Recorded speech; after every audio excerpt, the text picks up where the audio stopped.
Good evening, ladies and gentlemen. My voice is not as loud as our Mr. Prakash. I possibly do not possess that kind of a talent, I'm sure, and we have a lot to learn from him. But yeah, again, the kind of announcement he has made, I'm sure you must have started dreaming about the night at Taj Vivanta. But I would request you to hold yourself back with us for next 1 hour, which we have named as Power Hour. Why Power Hour? Because first of all, this is a talk which is going to be happening on the power sector of India. Of course, we shall be touching some aspects of the global scenarios also prevailing at present and be seen in future. Second point is that we have such a powerful panel sitting with us actually. Not very regularly do you see so many powerful people sitting next to each other. So that is another thing. So big round of applause for them before we move ahead actually. And last but not least, means power transformer or transformer per se is the talk of the town at the moment. Last 2 years is the time period wherein we have started discussing more about transformers. Siddharth sir was saying in the beginning in the morning actually that somebody like Elon Musk also is now talking about transformers. So abhi kaun bach gaya wo samajhta nahi. We also were discussing that people have started taking transformer manufacturers seriously, and then somebody said कि हम लोगों ने भी तो अभी seriously लेना शुरू किया, हम भी कहाँ अपने आप को इतना seriously लेते थे पहले. So that actually is true. Means jokes apart, but that's true actually. The kind of demand surge we have seen, and we shall be we have, let's say, all the optimistic views that it shall be sustaining for a time to come, has put everyone on the job. And this is one thing which everybody in the industry is enjoying at the moment. But with growth comes its own kind of challenges actually. So managing growth is more difficult. I'm sure people sitting here more from the technical side would also agree with that. The managing growth is more difficult, probably managing the downtime.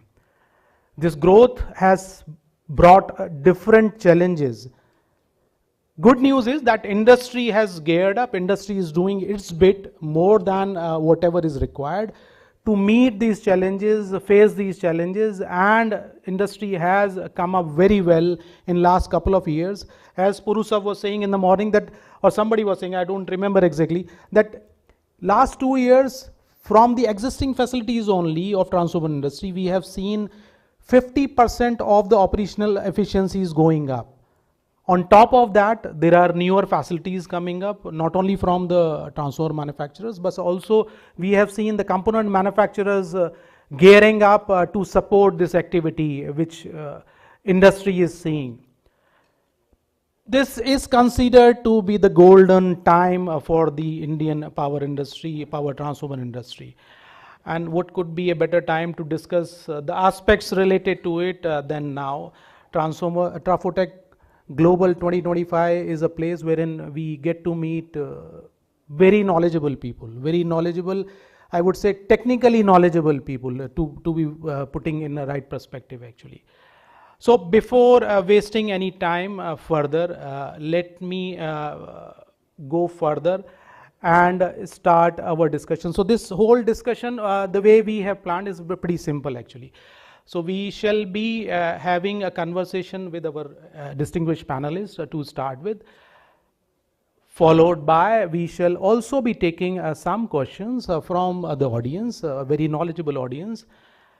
And to end the session, a surprise session, a very short surprise session, which I am sure would be helpful in maintaining the energies towards the end of this particular conversation.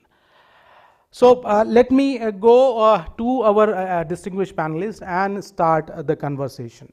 So Baniji, I would like to start with you, not following the principle of ladies first, but again, considering the fact that BHEL, the organization you represent, a Maharatna organization of Government of India, and also we can safely say that this is an organization which can be called mother of all transformer industries in India actually. See, BHEL as an organization is quite an old organization which has seen the ups and downs of the industry more than anybody else. Today is the time wherein everything is looking rosy. But considering your experience, taking views from your experience, we would like to understand how long this story, according to you, should be lasting. The kind of challenges I mentioned or anybody else knows that the challenges around the manpower, material, etc., etc. But which could be other things, according to you, we should be, let's say, worrying about or preparing ourselves for? Okay, thank you, Anandji, and good evening to all. At the outset, I would like to say that 1 year back also I was sitting in some similar forum, and at that time I think the entire industry was in a state of turmoil. We were numerous challenges that we were battling with, the longer manufacturing cycles, supply chain constraints and whatnot. But over the past 1 year, what I have noticed is that there is a considerable easing out of all these problems, thanks to, I think, the industry participants here, the customers, the government bodies, and of course, forums like EMA who have taken our voice to the concerned places, the right places. So it's not to say that the problems have been resolved completely, that we're out of the woods, but things have significantly improved for the industry in the last year, and I think that there are a lot of initiatives in place which show that improvement is set to continue. So actually India, I mean, like if you talk about the demand and what the future is, so India is a nation which is power hungry.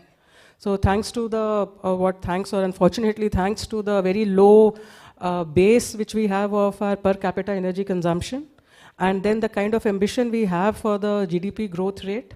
So coupled with these two things, of course, we have a huge demand for, we will be having a huge sustained demand for energy.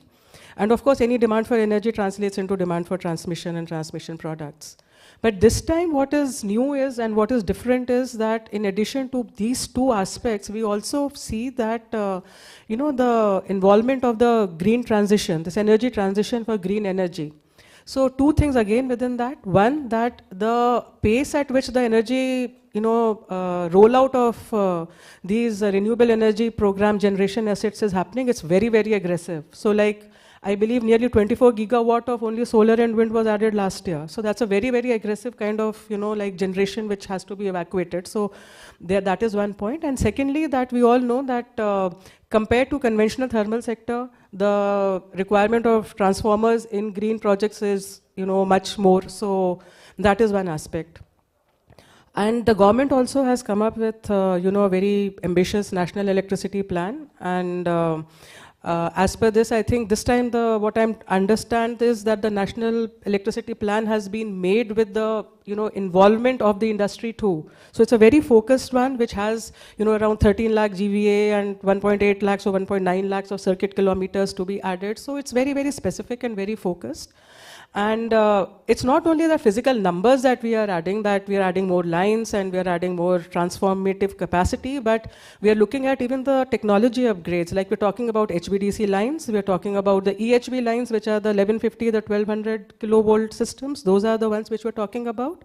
So quality and quantity, I think both are set for, there's a big requirement that we feel that is going to come up. Going forward, I think that yes, there could be, because see, most of this ordering for this 500 gigawatt, I think a lot of it has, aggressively happened over the past few years. So going forward, probably over the next 1 or 2 years, we may see a moderation. I won't say there's going to be a slump, but definitely the rate of growth that is happening, there may be a slight moderation in that growth is what I feel. Secondly, the industry also, like you said very nicely, Anand, that we have, everyone has come up and risen to the occasion. So if I talk of the 400 kV and above stations, I mean transformers, that's where BHL is present in. So nearly 200 GVA of capacity that we have, and we are set to, I understand is going to be doubled over the next 2 years. Most of the facilities are going to come, we're going to start seeing from 2026 onwards. And not only the transformers, but like you said, the components also. People are manufacturing bushings and also. I think that going forward, yes, there could be some blip because there is capacity there. But then there is also going to be a renewed demand from data centers, from green hydrogen, which has not yet that we are not seeing that right now. So that is also there. So there could be a little moderation, but yes, we are all set to, you have a quite good future, I would say. Thank you. Thank you. That's great actually. So these words are quite encouraging actually, and more so to the people or entrepreneurs who are putting up facilities or enhancing their manufacturing base. So these words are quite comforting. But on a lighter side, ma'am, I would not say nation wants to know, but we want to know if BHL is going to expand or not actually. When is BHL expanding? BHL is expanding over the last 2-3 years. In fact, we have taken up upgradation of our facilities. So it was not transferring into our MVA or GVA in terms, but now we are expanding our capacities both in Bhopal as well as Jhansi. These are the two places we make transformers, and with this we will be able to cater to nearly 30% higher capacity with these two things. And transformers is only one part. I will say that BHL is also present in expanding its product base and doing a lot of design and engineering across a lot of products across the entire transmission value chain also. It's great to hear actually such views actually, and as I said, this gives so much of confidence to everyone that if BHL is upbeat about something, the rest of the players can easily follow the path for sure. I'll take views of Puru Sahab, Purushottaman Sahab, as we call him Puru Sahab in the industry actually, as he is known. Vani madam was speaking about the kind of growth in demand we are seeing. At the beginning of the day, we also heard Ghanshyam Sahab from the CA. He also was mentioning mind-boggling figures, I should say. Again, the kind of numbers he was talking, I'm sure many of us would not have been in a position to digest those numbers sitting today. See, when this 500 gigawatt thing we started discussing 2 years back, these numbers were not looking likely that हमसे तो ना हो पाएगा. But fact is, and the good thing is that we as a country have done it in last 2 years, and that acceleration is pretty good. So all good things are happening, Puru Sahab. We are all thrilled in participating in this growth cycle. But at the back of our minds actually, or every manufacturer, we also carry the memories of 2011 actually. Does those memories come, let's say, haunting the transformer industry or not? Or if yes, what makes you feel that this 2011 story is not going to repeat this time around? Your view, sir. Thank you, sir. Thank you, Anand ji. Good evening, everybody. You are right, sir. So we have, transformer has been always any years? Yeah. Transformer has always been a cyclic business, as we are aware, and we have gone through a number of cycles up and down. And going by the current trend or the kind of expansion or the implementation, the way it is happening, and whatever now we are talking about, the government of India, RCA, even the 50-60% of that capacity gets implemented, it's going to meet all the demand existing as well as whatever the capacity that is going to get added. Now, unfortunately, in India, as on today, so we don't have any gigawatt factory of transformers. Unlike in China, you will find number of them at least. So India, we are yet to come out of it. In fact, we had 6 months back, we were interacting with my chairman, and he was talking about a gigawatt transformer factory, why we cannot do it. And then recently I met him last week, then he was now talking about 1.5 gigawatt factory. So he's saying this is what you have to plan, and when we are planning for expansion in generation, also in transmission in gigawatt, and why the transformer cannot be made in gigawatt, this is the kind of things. While that is in one place, my concern is on the regulatory front, Now, we acknowledge that whatever CEA has taken an initiative in standardizing the specification. So, to large extent, they have done it, and it has been followed strictly or to the extent possible in 400 and 765 kV transformers. But when it comes to down the line, say 220 and below, which forms more than 50% of the market, there is a big challenge, So, we are not able to comply with the requirement of CEA on one side as a OEMs, And the customer is also struggling, not getting transformers, and that is complying with the CEA. So there is a huge gap there, you know. So when the ratings were finalized by CEA way back, is maybe 5 or 6 years back, the renewable was in the range of megawatt. There was no gigawatt plant, you know. The maximum cluster of solar or wind farm used to be in 100 megawatt or so. And today we are talking minimum 300 megawatt, and it is going in the range of gigawatt, one cluster itself, which requires a large transformers actually. Now CA speaks about when it comes to 220 kV range, so CA is limiting the maximum capacity of MVA to 150 MVA with single LV, and beyond 150 MVA double LV they are limiting it to 160 MVA, which is a big bottleneck now, you know. So in fact the developers don't know what to do. Even as a OEM we also don't know what to do. We have been discussing with them. So we need to keep on updating as we move forward. You know, we keep doing course correction, and this is also one important factor where we need to do course correction. And that point of time, so there was no need for such kind of large ratings, and also there was a limitation on the breaker and handling high current on the LV side and all that. But today, that is not the case. Up to 180 MVA single LV breakers are available easily, there is no problem. And multiply that into 360 MVA, so easily possible at 220 kV level itself. And also now the CA, as per CA specification, anything beyond 160, you'll have to move to 400 kV range of transformers, which is in my opinion, it's obsolete, because the voltage class cannot be decided with the transformer rating. It is decided by based on the grid availability. So these are the certain challenges which now we need to closely interact with the regulators and the authorities concerned to improve upon that. And also Ghanshyamji today was saying that why transformer cannot be off the shelf. And this has been a very interesting subject within our transformer fraternity, and we have been debating it for quite some time. But unfortunately what is happening, that the transformer which we supply to Tamil Nadu will not work in Andhra. The transformer which works in Andhra will not work in Karnataka. The transformer which works in Gujarat will not work in Maharashtra. So this is the challenge we are facing, and this is increasing not only the cost, it is increasing the pressure on the entire ecosystem in terms of design, in terms of manufacturing, in terms of inventory. So we as a transformer engineers have to work it out and then interact closely with the regulatory authorities and then see how it can be standardized and rationalized.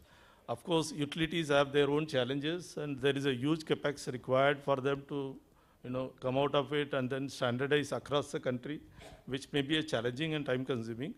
But at least the renewable sector, which is now the focus area where we are, as a developer is also struggling, OEM is also struggling. So immediately some course correction can be done, which will help the industry very much and unlock the capacity which is not being utilized because of these constraints. So these are my opinions.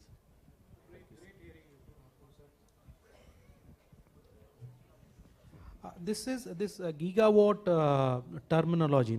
I remember first time when I visited China in 2011, this terminology of GVA I heard there for the first time, and at that time around we of course were talking of power projects in terms of megawatt, 100 megawatts, 200 megawatts. So good thing is that we also have started, India as a country have started talking in terms of gigawatt thing or GVAs thing. So that's a way big of, let's say, step forward for the country. And yeah, everyone is optimistic, everyone is putting up facilities, but one point which bothers me, it's like that you need engineers. You will make many engineering colleges, and people, or rather engineers, newer engineers would be coming out of those colleges.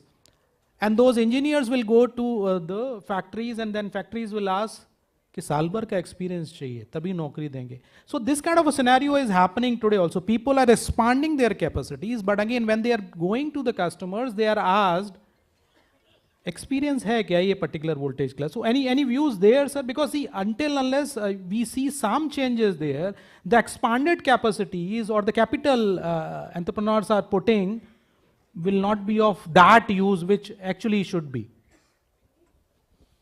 You are right, sir. That's a challenge. Manpower is going to be a huge challenge with the growing capacity of the generation transmission, and then to cater to that, the expansion which we are also undertaking as a manufacturers. We need to work on that. This is a very challenging thing. And earlier, sir, if you appreciate, 10 years back or 15 years back, so, or even currently also, this is a situation that we get engineers who are left out of IT and other industries. So normally that is what happens in the transformer industry. So No. My question, Purusa, was different actually. See, like engineers who are getting passed out and they are applying, making application to any facility, and they are asked ke saal bhar ka experience leke aao. So the newer facilities, so if somebody is manufacturing 220 and getting up to manufacture 400, when he is approaching his customer, he is asked, कि 400 का experience है क्या? So possibly the question was, let's say around that point rather Right. than what's happening to engineers. But you touched upon a very sensitive topic actually of this skilled manpower shortage. Because see, you can put capital, you can plan projects, and you can build factories.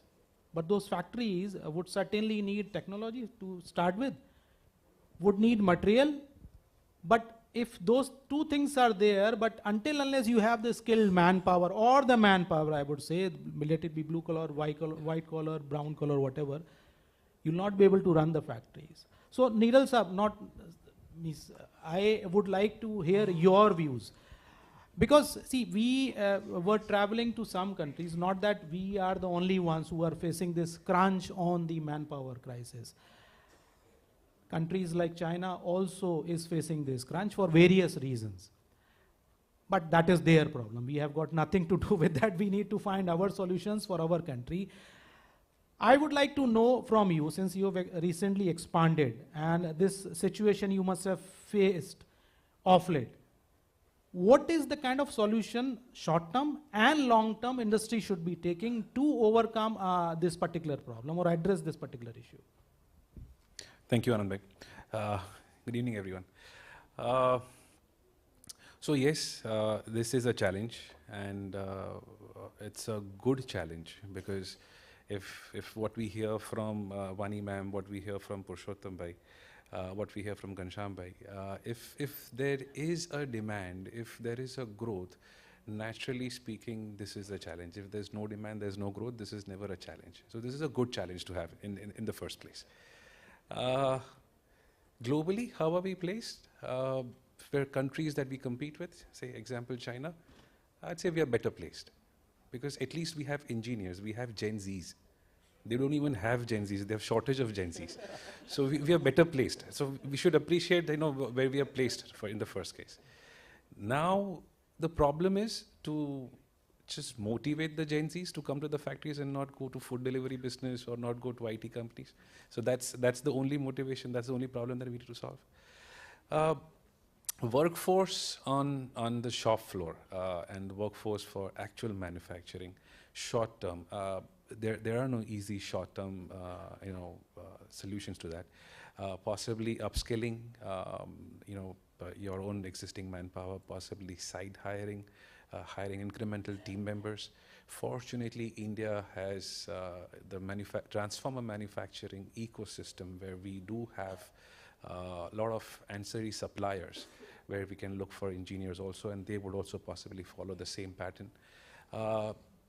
That's short crash courses would possibly solve the problem for short term.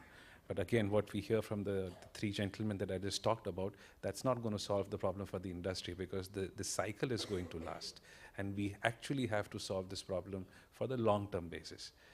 Well, I'm not the HR expert, but I'll just share certain actions that we are initiating and we are taking.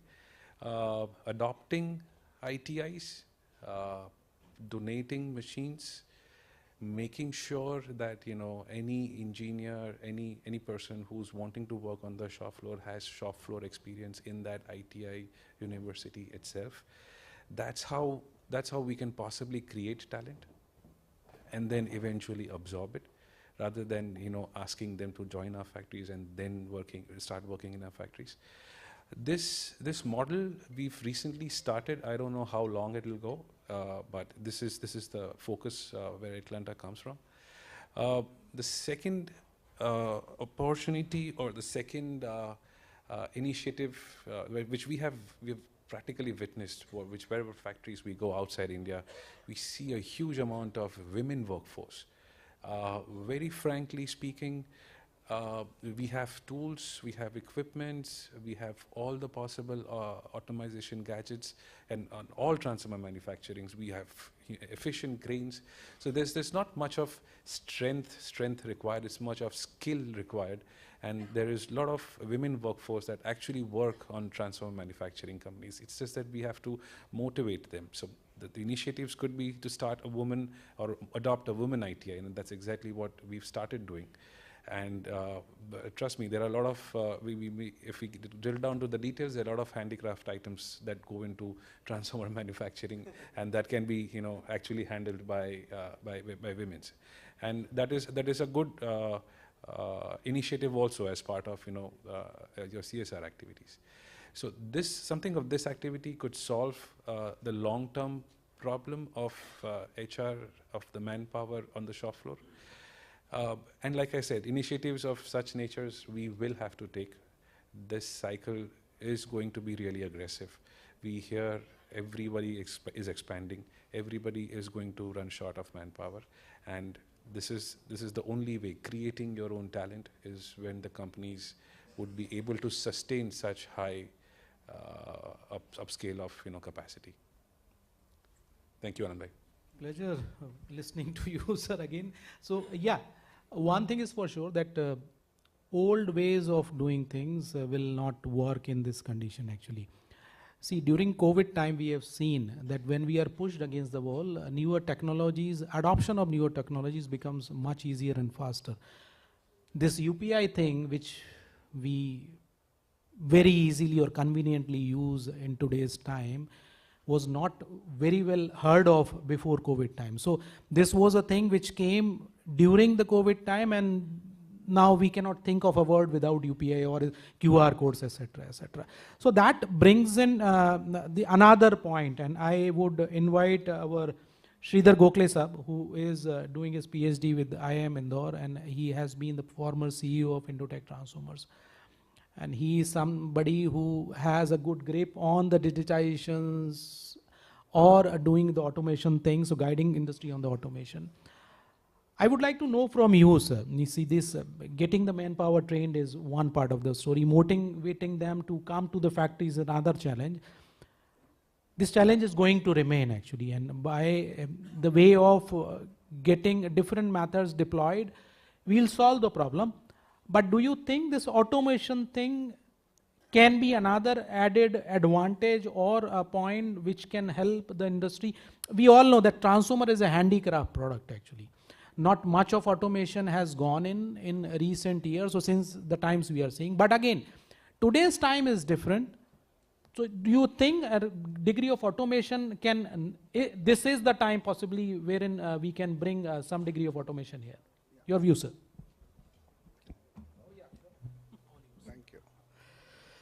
Thank you. I think thanks everyone for sharing their thoughts. Before I reply to automation, because automation and digitalization is an answer to a couple of points which industry is facing over the many years. I happen to work with 3 companies for a good time, and all 3 companies has a solution for what manpower training we talked about. I am a product of a training school in 1990s of the Crompton Greaves. Crompton Greaves commissioned 2 plants, one in 1990 at Gwalior and 1996 in Bhopal, and they both started with the training school before the plant construction started. J.G. Kulkarni sir is sitting here. He is one of the must be decision maker at that time. So these are the solutions available. When I happen to work with T&R, Jitubai sir is here, and he had a very organized training program to recruit the people, young engineers, diploma, and train them and absorb them. So there is another model. Couple of years back in Indotech, we started one program, MP sir is here, where the workers have been taken and they have been put under an expert worker, and that worker was given the responsibility of training them, and it was a team of 10 trainers, and 10 trainers are training 4 people, and that kind of model started. So there are the models available, but unfortunately in such forums, we all people shy to talk about the internal things happening within the boundary wall of the company. And that's the most unfortunate thing. Luckily, I have a liberty because now I am not in the chair of the CEO, so I can talk, share my experience. But let me tell you, the knowledge is or solution is available in the industry, but we do not talk that openly in the forum. So sorry to JGK sir, Jitu bhai and MP sir if I am disclosing your I would say, secrets. But there are good secrets to be followed because we are talking as an industry. Now, as come to women workforce, Niral bhai has stated, Indotech, when I joined in 2013, there were many women winders and core builders were there. However, there was a challenge that how to deal with them, and finally that policy discontinued. I take partial blame for that, but there are the opportunity. But one thing we need to understand, when we talk about the woman as an employee, please understand, just go back to 100 years back when the India, or 200 years back when India was contributing a lot to the global GDP. At that time, the udyog were in home. The front yard will be the business, and the backyard at the home, there will be home. So lady of the house can work, can support, go back, take care of children, cook food, again contribute. So it was a combined model of the business and the home. So that's why the women were contributing to the business and the GDP was growing. As soon as we took away that entire thing away from the home, and then we started facing challenges, that the security, safety, everything came into the picture. So we as a leaders should give that environment of the flexibility to the woman and create that kind of similar environment, and the woman will definitely come and work in the organization. So that's on the manpower. As far as the digitalization or the automation is concerned, my request to the all leaders, in my research, doing my PhD research, I met few entrepreneurs who have implemented the digitalization in their factories. And I was disappointed to listen to one of the person, very respected industrialist. That person said, I want to get rid of these people and I want to have the digitalization. My only point is, it is not the supplement, it's the complementary effect. So automation and digitalization is very good to support people. Basically, we can reduce their workload, and we can help them to do the things right. And that's why the automation is very good, where it will guide them to do the things right in the first place, and we can make our factories more efficient, but not to replace them. Humans are not going anywhere, we are here. Thank you. Valid point, sir. Valid point. Coupled with this manpower challenge, I'm sure everyone on a day-to-day basis is discussing very frequently about the challenges the industry is facing on the supply chain side. I'm hopeful that everyone would understand or agree to my viewpoint. This surge in demand of transformers came and surprised everybody actually. Nobody saw this coming, and hence nobody, including the component suppliers, were prepared for this particular thing. Now, industry, or rather the OEMs, have started to expand and is improving the productivity levels. So that is what we have seen. Good amount of capacity expansions either have been done or have been announced. So it will come on the ground in next 1 year, 2 years. And those consolidated figures certainly gives a good amount of confidence to the entire industry that, yeah, we'll be able to match the demand numbers when it comes to the production capacity of transformers. But the production of transformer will happen only when the component thing is equally supporting it. So we have Aruna here from Precimeasure, and the Precimeasure certainly has been one of the organization which has been supporting the Indian industry when it comes to the component side. So Aruna, your views on it is how component industry is reflecting or reacting to this sudden surge in demand, and how are you preparing as a company, or how do you see as a component industry is reflecting on this particular thing and trying to find solutions? Thank you, first of all, for having me on this dais. I'm quite I'm very happy to be a part of this group of esteemed industrialists and CEOs. With respect to the component industry, we must understand that we're a very small-sized, most of them are very small-sized companies. So while the OEMs, the transformer OEMs, have the advantage of larger capital to invest in expansion, that same advantage is not available so freely to the smaller component manufacturers like us. Predominantly, most component manufacturers fall under the MSME category. So what we find difficult is the challenge that we are facing is the lack of clarity in short term. And when I say short term, I'm talking about maybe 1 year to 2 year time frame, the actual demand in the industry, which needs, we need the OEM support to sort of translate that, crystallize that into more detailed numbers so that we are able to augment our capacities to deliver the product for you. Because obviously without the components, a transformer cannot be dispatched. So that's one challenge. And also the other challenge we face is the delays in installation of transformers, say. That gets transferred to us in terms of, you know, so that sort of puts a dent in our operations, especially considering, again, I'm drawing back to the fact that most component suppliers are small, medium-scale industry. So this really impacts on a lot of fronts.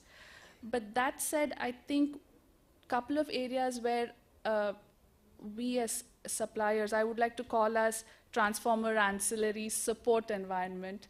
I think we need to focus more on supporting the OEMs. One area I think we really need to focus on is becoming strategic enablers to the OEMs. And we need to work with transformer OEMs, other asset OEMs, to co-innovate new age products to sort of improve the asset, life of the asset, extend the life of the asset. That's where I think we need to focus on, and I think that part is a little lacking from, you know, from the ancillary support environment. But I think that's something that we really need to focus on. Of course, we've already spoken about, you know, challenges that you have as transformer manufacturers on labor, on skilled manpower, skilled engineers, and all of that. I think in that aspect, automation is a very important area that we need to focus on, not to reduce manpower, not to get rid of them, but I think more importantly to ensure that we are able to get repeatable quality product. I think that's where automation will help. So that's something that we really need to focus on, because quality products is only by us delivering quality products can you as OEMs confidently take your transformers, your products to the export market. I think that's something that's very important that we need to focus on. Correct. So what you are suggesting is that suppliers should not be considered as suppliers, they should be considered as supply partners. Yes, yeah? yes. That may be a valid statement or a terminology to be used. And when I get to hear, when I was hearing you, I was trying to think about how automotive industries work actually. So they certainly, when they are expanding or they are putting up any facility, so there is an entire ancillary network which goes with them actually. If I bring Vani ma'am, you on the subject, is that BHEL has been one example, and Govindpura is because of BHEL. The kind of ancillary development thing which BHEL took way back has been instrumental in bringing the growth to BHEL. So something of that sort, do you think would be more viable, or a backward integration is the need of the hour? Some views from your side on that, ma'am. So backward integration, I don't think so, because that everything that we can do on our own, In fact, many proposals come to me that we are not able to find this thing in time, so this component, so let us start manufacturing this ourselves. So I only put my foot down. I say that, you can't, just because you're not getting something doesn't mean you start manufacturing it. You have to actually get it from the industry, you have to see. And I think BHEL, like you said, I mean, we have not only in Bhopal and Govindpura, most of our plants, I mean, they have a very vibrant eco-support system, and we are still going ahead with that. There are a lot of developmental orders that we are placing on our vendors and on new companies also. When they approach us, I think I don't know whether others have approached us or no, but when they approach us, we do give them a chance. There is a very elaborate system by which we are able to induct them. So that developmental orders are given and we handhold the people to come in. So that is definitely, I feel that it is very important for established players to handhold and develop this, especially when we have so much focus on Atmanirbhar. I completely agree. Make in India theme can be a reality, can see success only when everybody is in the ecosystem is, let's say, supporting that view. From let's say, components supplier fraternity, we are also joined by Sanjay Shetji, who has been in this industry for more than 20 years. And he is one of the industry veterans who has shown Indian industry what amorphous core is actually, or what possibly would be, can be the advantages of using amorphous core. This used to be a new age technology, maybe 10 years, 20 years back, but this has become a mainstream thing, as we speak. And so, Sanjay ji, whatever journey or whatever path we have covered thus far, what possibly do you see would be happening from now on? Can we someday also see that power transformers start using amorphous cores or some other trend? So what's going on not only within India, outside India, because you are someone who is very well connected with the global thing also. So sir, your views on that. Yeah, thank you very much, Anand bhai. I will like to give my response in 3 parts. So first part, I will like to reflect on what everybody said in this August panel, which is related to the transformer demand in this country. And, I have a different school of thought completely, and my school of thought is slightly on the optimistic side. I'm so sorry, it is optimistic. It's a very conventional view. GDP is growing, energy needs are growing, per capita consumption of energy is so very less in India, and the way GDP is growing, so the demand of energy will grow, and then you need to transmit and distribute, so transformer demand is going to increase. This is one conventional view, and definitely this particular thing is going to happen.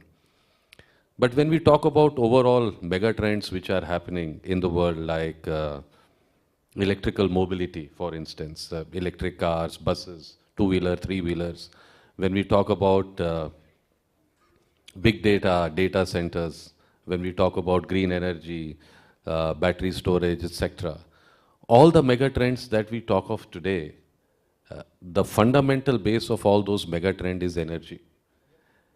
So there is going to be a combination of conventional growth of energy requirement in India, and added on to that will be whatever energy requirement which will come through mega trends. So I have a feeling that transformer demand in next 5 to 7 years time is going to go more than 2 or maybe even 3 times. So this is the time for transformer industry has now arrived. It has now arrived, whether it is power, transmission, medium, substation, or distribution transformers. I think our time has now arrived. If we have additional money, we should put all the money in transformer stocks in the stock exchange. Our time has now arrived. This is what I feel. My personal feeling. Time aa gaya. Apna time aayega, apna time aa gaya. That's a good thing. Yeah. That's a good thing. Yeah. The second part is related to last but not the least. I'm the last one giving statement, but so we are material scientists, okay? So we do material science. we are the first person in the value chain as far as making transformers are concerned. So when you look at a transformer, for efficiency of a transformer, you need electrical steel, you need insulating material, you need conducting material. But that's what broadly you need in a transformer. And most of the efficiency will be achieved by working on these particular materials. Now, till today we have been dependent on what are available capacities of copper, electrical steel or amorphous metal all over the world. कहाँ से आना है, supply chain security कैसे करेंगे. But now we are in such a stage, inflection point in transformer industry that the time has now come to have captive generation of materials, which will be fundamental materials like electrical steel, like amorphous metal, which will be used in transformer industry. And the biggest problem that we have had over a period of time is the captive demand was not sufficient, and the capex requirement to make such amorphous metal or CRGO was very, very high. Yeah. So, we are pretty shy to invest such big capex for a smaller captive demand. And now, under the aegis of the government, Atmanirbhar Bharat, new schemes have come in, and very recently we have seen 2 schemes coming out of Ministry of Steel for incentives on electrical steels, on incentives for making amorphous metal, etc., which is very encouraging for people who are in material science, who are in material industry, which form the backbone and the fundamental of the transformer industry. So this is the second point I wanted to say. And the third, last but not the least, yes, amorphous metal is a great technology. Yep. It has limitations as far as the usage is concerned. So currently amorphous metal is used in transformers till maybe 8 MVA, 33 kV, yep, or smaller transformers. But let's look at today India has around 1.5 crore transformers in the grid. In next 5 to 7 years time, we would have 2.5 crore transformers in the grid, the way electrification and electrical distribution has to happen. The last mile connectivity in medium and small transformers is very, very high. And this is where some technology like amorphous metal, which significantly reduces the loss of, fundamental loss of a transformer and the kind of high energy need this country needs, I think is going to be a key driver to bring efficiency on the sub-transmission and distribution sector. This is my submission. No, great, sir, great. Sir. The one point which you were saying that Government of India is supporting Make in India thing and bringing in more conducive, let's say, attitude so that the manufacturing of many things which we were not thinking way back, people are not now thinking of putting a facility. So from whatever you said, sir, can we safely conclude that amorphous metal manufacturing in India will soon be started by you? I'm not sure if you can answer that question or not. But sir, disturbance as such. But we aspire. So the government is motivating us so much. Yeah. There is motivation from agencies like Bureau of Energy Efficiency. They want to have higher efficiency standards as far as distribution and medium range transformation are there. There is a motivation from Ministry of Power to have better efficiency standards on transformers and reducing the AT&C losses, whichever are coming from transformers.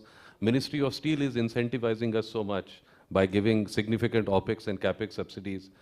The states are incentivizing so much by giving us cheaper land, etc. Yeah. I think all logical. It makes a lot of sense for any company to invest in India. Let's hope we get to hear. Let's hope and pray.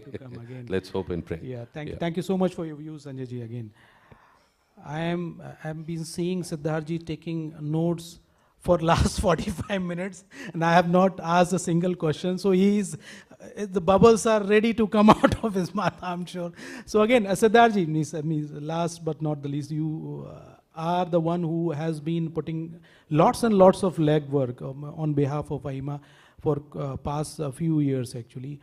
There have been certain policy changes which AIMA has been able to instrumentally, let's say, influence upon, and that is an ongoing work. So when all these positive things are going on, means industry would certainly like to know. See, there are few things which industry knows that what IMA has done thus far, but there must be few things which possibly are with you only, and those have not been disclosed, or you must have been working as an organization. If you can throw some light there, sir, means the kind of, let's say, work or policy changes which industry can expect in a time to come with the persuasion of IMA with the different government bodies. Thank you, Anandji. I think the notes are only because I'm extremely humbled to be on this August panel, and with my experience of last Telekrama, when I last shared the stage with Bani Verma ji. So I think a lot better preparation was required than I had done last time. So this time I thought at least before I start speaking, I have something with me. That's in a lighter note. I think if you talk about the government and the way it views the industry and the whole policy making side of it, let's just step back. If you see over the last 5, 10, 15 years, the Indian electrical equipment industry has matured a lot. Even when you talk about power transformers, our transformer industry ecosystem, again, we have matured a lot. We have indigenized a lot more facilities, our ancillaries, the way those have come up, the way they have developed. You know, we were talking about bushings in the morning and the kind of shortages of bushings. There are already plants which are operational, more plants which are coming up, greater capacity. So as a whole, if you see where our industry was a decade ago and where it is today, it has come a long way. So far as government is concerned, I think the one thing that we really need to credit this government is it is an extremely responsive government, very collaborative. Whether it has been, you know, Ghanshyamji spoke to us in the morning, the kind of consultative process that they have used in coming up with the kind of demand projections for 2030 or even for 2047. And, you know, from right down from Power Ministry to BIS to CEA and all the instruments of the government, all the institutions of the government, they have been extremely collaborative in this whole process. The last 3 years, unprecedented demand that industry has seen, you rightly said this is the golden period of the power transformer industry. True. And the kind of challenges that we faced, whether it was on the supply chain side primarily and delivery, there was a lot of monitoring that the government was doing for each of these items, you know, and there was, I mean, a lot of us are aware, there's no secret, but wherever there were bottlenecks or wherever there were issues, there were series of meetings held to resolve those issues. Things take their time to get resolved because there are opinions on all sides. You know, you talk about opening raw materials from land border countries, then what happens to finished products? So the government has to face both sides of the argument. Yep. Having said that, where we are today, I completely agree with the view of the panel. We are at an inflection point. Yep. And the way we are today, we finally have started seeing, you know, our industry having indigenous billion-dollar companies.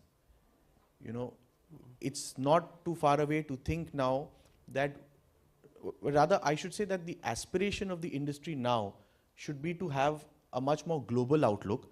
While of course we meet the requirements in India, but our industry is now mature enough to become a much more global industry. The bane of industry has always been that we are in an extremely cyclical industry. Yeah. And you know, we keep discussing whether so much capacity coming, whether we're going to see another glut, and whether prices are going to come down, and whether this is going to be consistent and sustainable or not. But I think the only way that to a large extent we can de-risk ourselves is, of course, policy consistency, support from the government, but also to look at global markets. And even if you look at global markets 10 years, 15 years ago, the number of Indian companies who were exporting, number of Indian transformer companies who were exporting, vis-a-vis how many companies export today. Yeah. you will see Number a has gone up. far larger footprint. Yeah, yeah. You go to any, I would say 10 years ago, if you went to any trade show in Europe or in the US, you would barely find Indian transformer manufacturers. True. Today you go to any trade show in the US, whether it's IEEE, Distribute Tech, whether you go to Hanover, You find many. you'll find Indian transformer manufacturers. Yep. Yeah, and companies, we say, our quality is not up to the mark, or we have a long way to travel. Again, let's look back. We've traveled a long way. I agree. We've actually come a long way. We've overcome a lot of things. Today, there are a lot of Indian manufacturers who are part of regular Western Europe, American supply chains. Yeah. Both in the component side as well as in the finished transformer side. So, our industry has, in that sense, sort of come a long way. We've become the second largest electrical equipment manufacturing ecosystem in the world. So if you leave aside China, So soothing to hear. we are those today statements, yeah. the second largest electrical equipment manufacturing ecosystem. And by all projections, we will have our cycles of ups and downs. But by all projections, in the next 5 years, 10 years time, the trend is definitely upwards. Now, we can all argue at the pace. Sanjay ji is very optimistic. I'm very, very happy to hear. If that comes true, We then need to have a balanced view. We'll yeah. all be more than happy to. I mean, this last 3 years of growth has caught us by surprise, like you said. Oh yeah. And for good reason, because we've seen the cycles of the past. Good problem to have. So yeah, it's a very good problem to have, and I'm reminded of people when they say in the stock market the 4 most dangerous words are, this time it's different. So every time people talk of this time it's different. But yes, this time it is different in the sense that we have all changed. Our ancillaries have developed a lot. We've become to that extent this thing. We're talking about standardization. We were talking about some of the challenges that industry has faced again. Again, if you look back from the scenario 10, 15 years ago to now, I think most of us would agree that those certain problems what we were discussing in the past, to the extent of the problem today, the extent of the problem has definitely It's quite sorted. out. Sorted. Yeah. You're So- right. You're right. So, again, very optimistic about the industry as a whole. Yeah. I'd say cautiously optimistic about the industry. No, that's needed. I guess.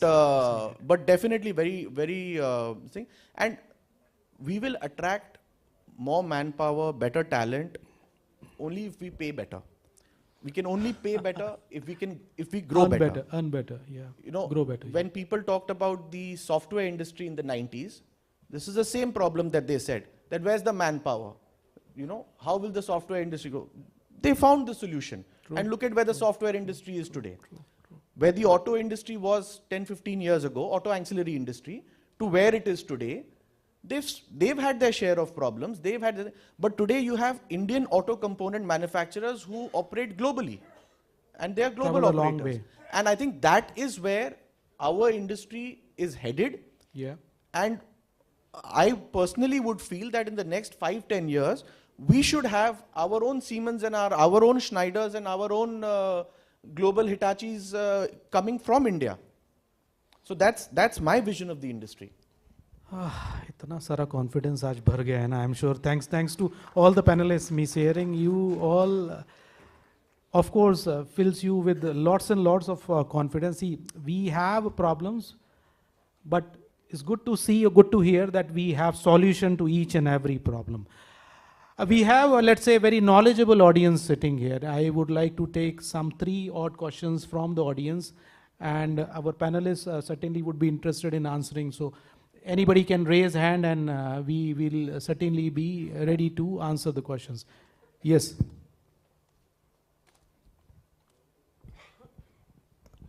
Good evening to all. Hi, good evening. Happy to hear that all the companies or they are considering as a strategic supplier or a component manufacturers. My question to the panel is, there are the projections coming to the transformer industries for next 3 to 4 years. Why can't they pass it on to us as a strategic partner to plan it out in a phased manner, to achieve your delivery schedules, and you can meet your requirements. Sure. Needle sir, if you want to take that question. Well, yes, good question and a pretty good concern. Forward planning is becoming a must for transformer manufacturing, specifically for long lead items. Certain companies in our industry have already started doing vendor meets. These vendor meets are actually the reasons of sharing our projections with the supply partners that we have. And it's both ways. Whatever business you call it or support you call it, it's both ways. It's aap hai to hum hai to aap hai. Correct. Right. So it's always required for us to share this information, have vendor meets, make sure most people attend vendor meets, so that people are aware as to where each particular company in the same industry is heading. Thank you, sir. Valid. Thank you. Thank you. Can I invite two more questions from the audience? Sir.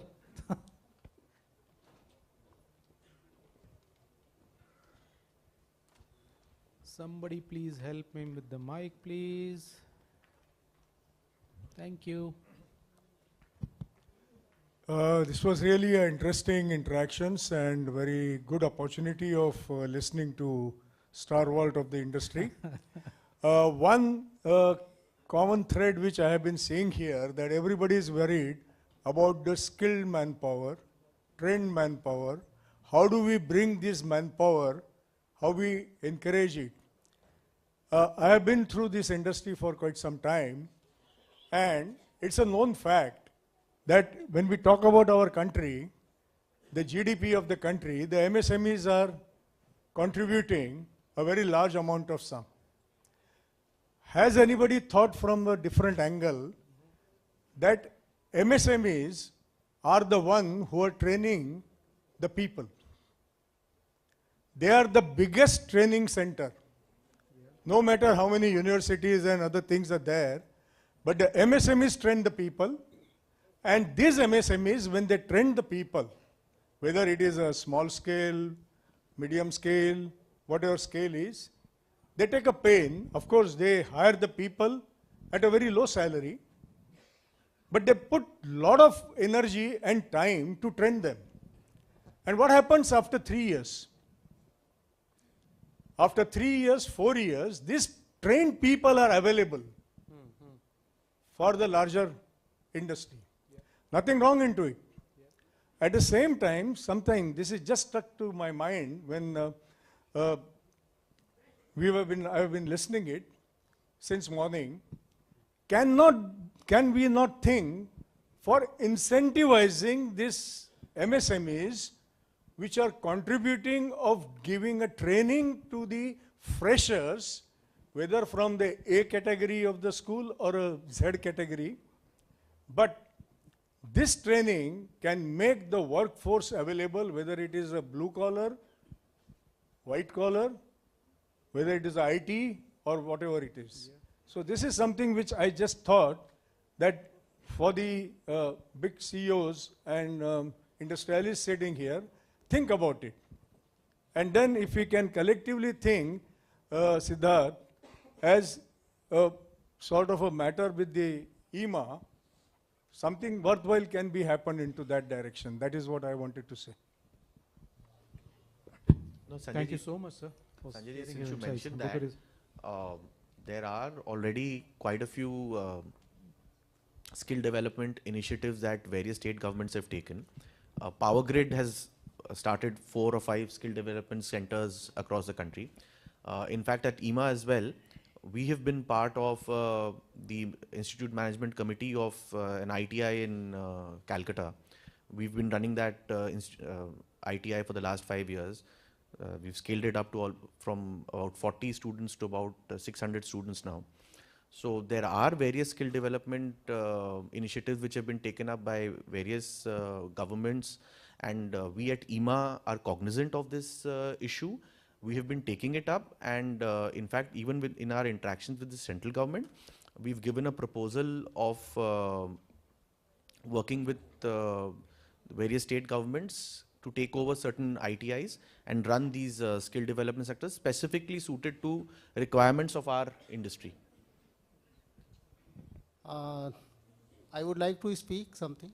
Hello. Yeah, kindly, I sir, am go AK on, please. Rajput. We'll take these two questions and then we'll have to wrap up because thanks to my inefficiency possibly or the interesting discussions, we have already overshot on the schedule time. It quite efficiently, and the industry is also running quite efficiently. I have been part and supporter also of the industry. I am AK Rajput, ex-member power system of CEA. Sir. Sir, material science need to develop. And we have to do something more than the talking also. It's a very harsh statement. We have to do something more than the talking. Forums are there. Only for different forums we talk and talk. But a coordinated action, each what is required, whether it is development of CRGO or other materials. This CRGO, I started my career and completed 39 years of service and is still at the same page. With great difficulty, this PLI which has been mentioned, it was included. Only 5 specialty steels were there. Myself and one Jena of economic advisor who could understood the importance of it. That is the state of affairs.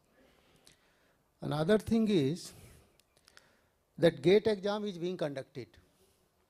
उसके बाद भी बहुत सारे लोग बेरोजगार रह जाते हैं. ठीक है, हर एक कोई को तो आईटी में जाना है, उसको रोक नहीं सकते. जो बच गए हैं जिनको जॉब नहीं मिला है, क्या उसको इंडस्ट्री इंटर्न के रूप पे रख सकती है, बहुत थोड़ा सा इंसेंटिव देके, या इंटर्नशिप जो भी अप्रेंटिस स्कीम है उनको ट्रेन कर सकती है कोर इंजीनियरिंग में 1 साल में, क्योंकि 4 साल उधर पढ़ा है, उसके बाद तो उसका जीवन बर्बादी होना है. ठीक है, तो वो करके उसको रीसेप करके मोल्ड किया जा सकता है एट दैट स्टेज. अब मेरी स्टेज पे या 30 साल की स्टेज पे नहीं किया जा सकता, 22-25 साल की में किया जा सकता है. करेक्ट. दूसरा क्या है, जो एक इशू है बड़ा, आपने प्रोडक्ट तो बना लिए, सब कुछ हो गया, अच्छा हो गया. I have been part of this exercise and sorry to say ministry of transport आपका साथ नहीं दे रहा है. आपके बड़े बड़े ट्रांसफॉर्मर कहाँ से जाएंगे, वो कहेगा मिनिचराइज कर लो. चिप में तो मिनिचराइजेशन होता जा रहा, तुम्हारे इलेक्ट्रिकल में क्यों नहीं मिनिचराइजेशन हो रहा. So we should be ready as a combined force. We should raise our voice to the government through the respective ministries to the concern ministry कि भैया ये भी कोई चीज़ है, इसके बिना आपका भी जीवन नहीं चलेगा. गर्मी का जब 45 और 50 डिग्री सेल्सियस पहुंचेगा तब आपको बिजली की याद आएगी, तब छोटा बड़ा ट्रांसफॉर्मर नहीं देखोगे. ठीक बात है राजपूत साहब. सो वो एक चीज तो वो ट्रांसपोर्ट की जो दिक्कत है ना, इतने साल इतने महीने उनके साथ जिद्दोजहद करते हुए निकल गए, वो वहीं की वहीं स्थिति है, वो they are not listening to it. ना कुछ चीज़ें हैं राजपूत साहब जो मेरे एक्सपीरियंस से मैं बता सकता हूँ जो सॉल्व हुई हैं, और कुछ चीज़ें ऐसी हैं कि जो जहाँ WIP का टैग लगाना ज़रूरी है.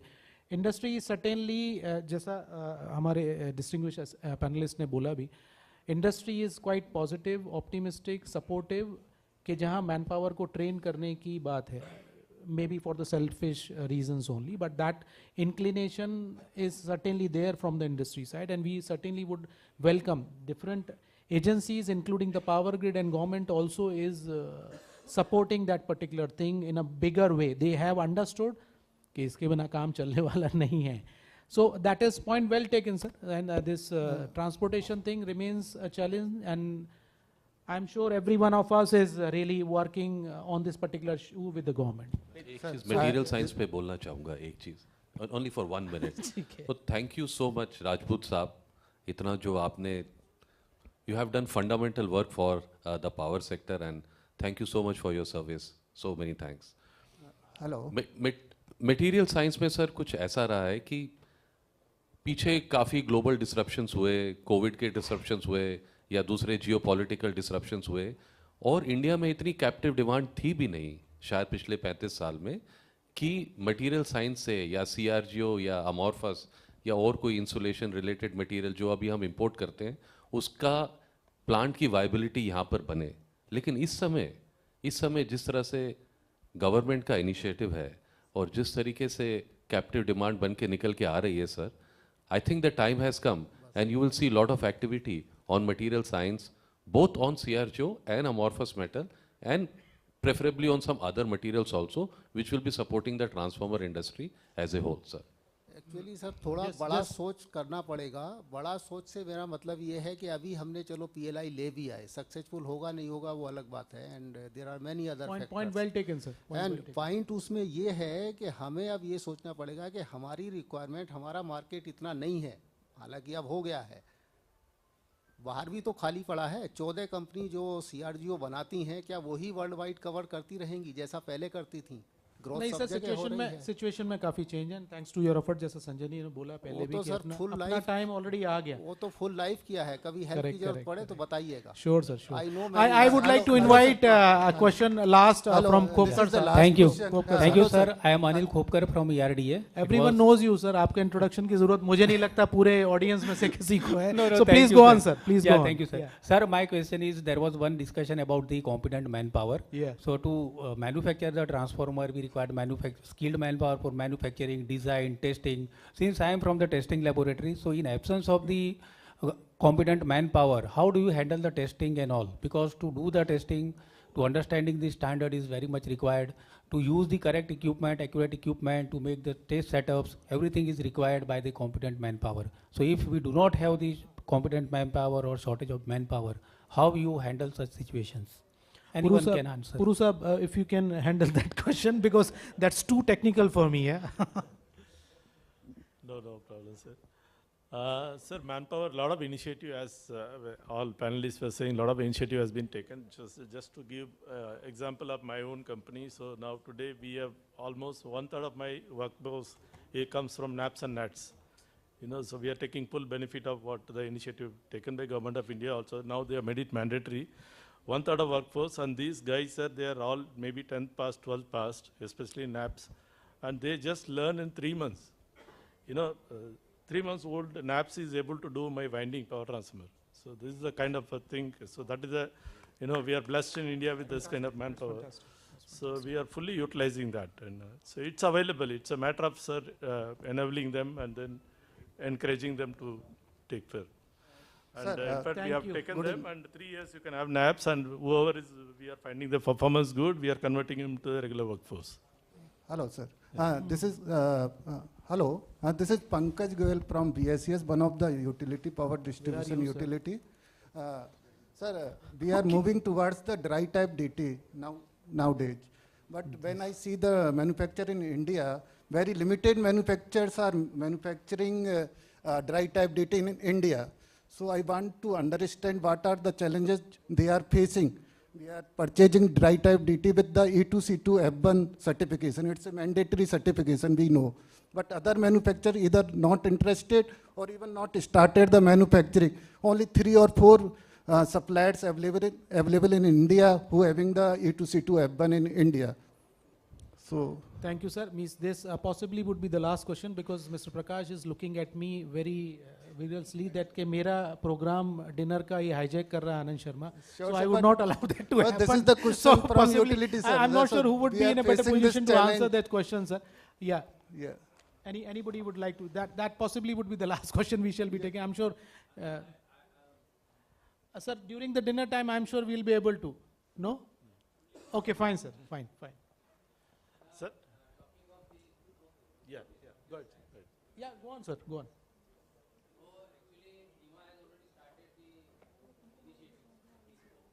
Yeah.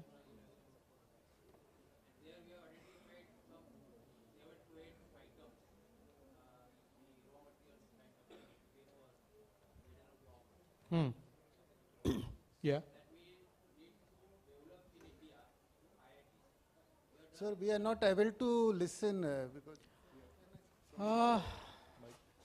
he doesn't have the mic. Sir, probably somebody can mic, help. Yeah. Joshi sir with the mic. Yeah.